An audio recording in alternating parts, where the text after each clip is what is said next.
بسم اللہ الرحمن الرحیم۔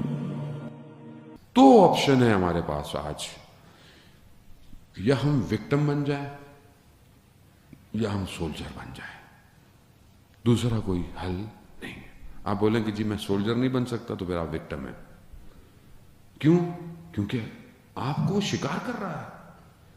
وہ کیا کرتا ہے اس نے ظاہر ہے ہمارے ہاں تو دیکھیں، ہم نے تو مذہب کو صرف یہی سمجھا کہ مجلس ہو جائے گی، نماز ہو جائے گی، کافی ہے۔ مذہب پوری زندگی پہ محیط ہے۔ جو مذہب آپ کو سوتے وقت کروٹ بھی بتا رہا ہو، وہ کہاں پہنچا ہوا ہے۔ جو مذہب آپ کو لین دین بتا رہا ہو، جو مذہب آپ کو سفر کے طریقے بتا رہا ہو، جو مذہب آپ کو ہر چیز اتنی جو آپ کی زندگی میں ہے، کھانے سے لے کر اٹھنے سے کوئی جگہ مذہب نہیں چھوڑا، تو ہم نے مذہب کو کیوں صرف ان چند جگہوں پر کنفائڈ کر دیا؟ ہمارے پاس اس کے علاوہ مذہب کی گفتگو کیوں نہیں ہے؟ مذہب شہر کیسا چاہتا ہے؟ مذہب ریلیشن شپ کیسا چاہتا ہے؟ رسالہ حقوق کہاں ہے ہماری زندگی میں جو ہمارے چوتھے امام نے ہمیں دیا؟ ہمارے گھروں میں تو اس کو سونے سے نہیں تو کم از کم ہمارے گھروں میں لکھا ہونا چاہیے تھا کہ باپ کے حقوق کیا ہیں، ماں کا حقوق کیا ہے، میاں بیوی کے حقوق کیا ہیں۔ جب آپ اس کو بار بار اس بل بورڈ کو دیکھیں گے گھر کے اندر، تو آپ اپنے گھر میں صحیح رہیں گے۔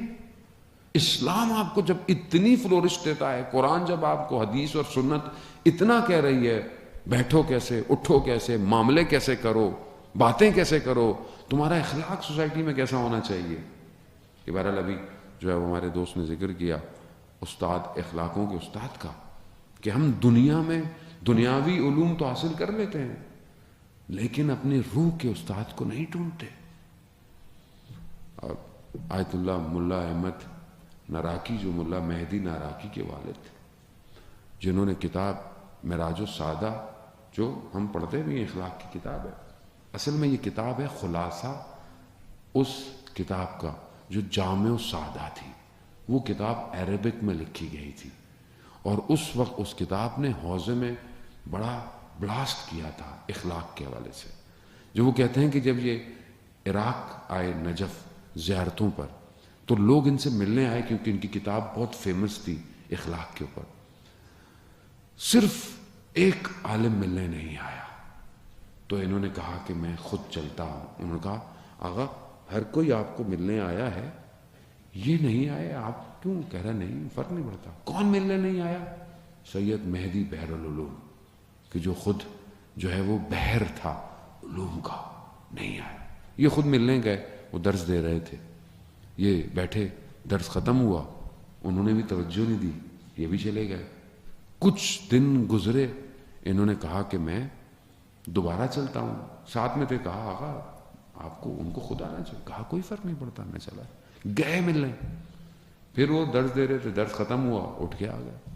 یہ پھر باقی زیارتوں پر گئے عتبات کی، اور پھر واپس نجف آئے، تو کہا میں ایک اور دفعہ، کہا آقا بس کر دیں، کتنا اپنے آپ کو دبائیں گے؟ کہا کوئی فرق نہیں پڑتا۔ جیسے ہی سید کو پتا چلا کہ یہ آ رہے ہیں، تو یہ گلی کے کونے تک بغیر اپنے جوتوں کے دوڑتے ہوئے آئے، اور ان کو لے کر گئے، بٹھایا۔ پھر ان سے کہا آپ پوچھیں گے نہیں کہ آپ 2 دفعہ آئے، میں نے آپ پر توجہ نہیں دی۔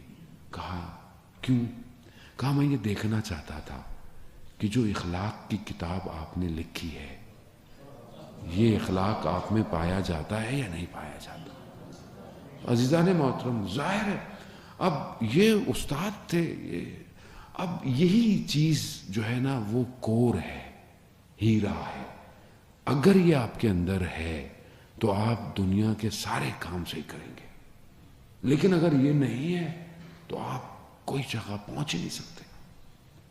ہمارے لیے بہت امپورٹنٹ ہے کہ ہم تھنک ٹینک بنائیں، کریٹ کریں، مختلف ہمارے یہاں کیا ہوتا ہے، کوئی آدمی کام شروع کرتا ہے، کہتا ہے یہ بھی کر لو، یہ بھی کر لو، یہ بھی کر لو۔ ایسا تھوڑی ہوتا ہے۔ امام کو اسپیشلسٹ چاہیے، بھئی آپ ایک کام فوکس کریں، اور ہر ادارہ، سارے ادارے سارے کام کر رہے ہیں۔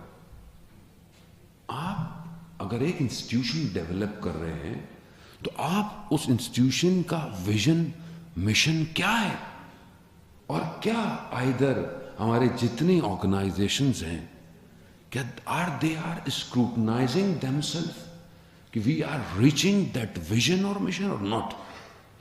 کیا ہمارے 6 مہینے شارٹ ٹرم گولز اچیو ہوئے؟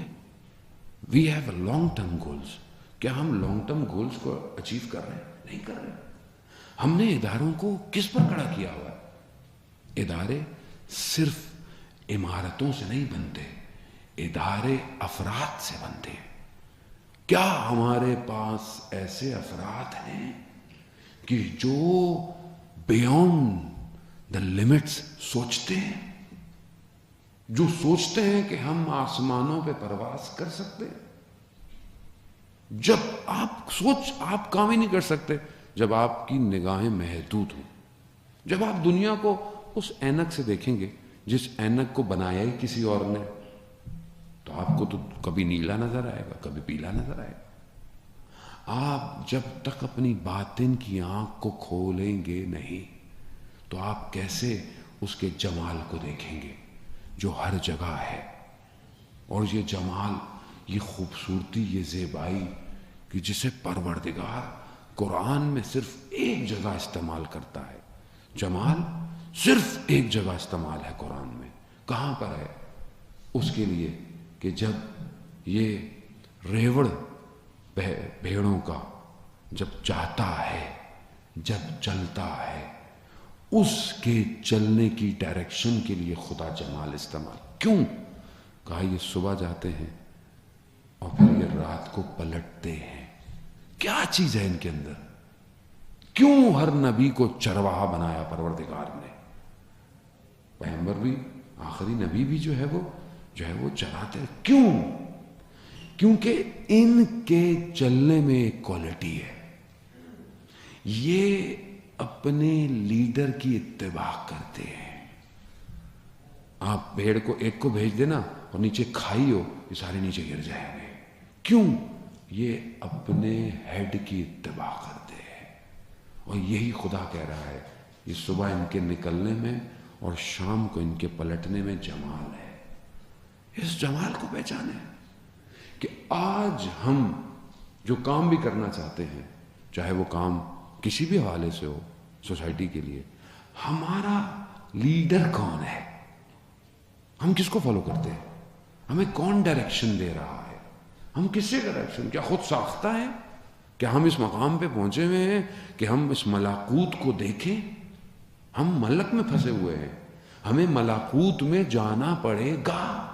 جب تک ہم ملاکوت میں نہیں پہنچیں گے ہم کیسے سمجھیں گے کہ جو میرا کام ہے اس کا نتیجہ کیا ہے؟ اور یہ جو لوگ ہیں جو چلا سکتے ہیں، روٹیٹ کر سکتے ہیں، یہ ایٹ اے سیم ٹائم عالم برزخ کو دیکھ رہے ہیں. اسی لیے ان کو کوئی ہرا نہیں سکتا، اس لیے ان کو کوئی خوف نہیں ہے.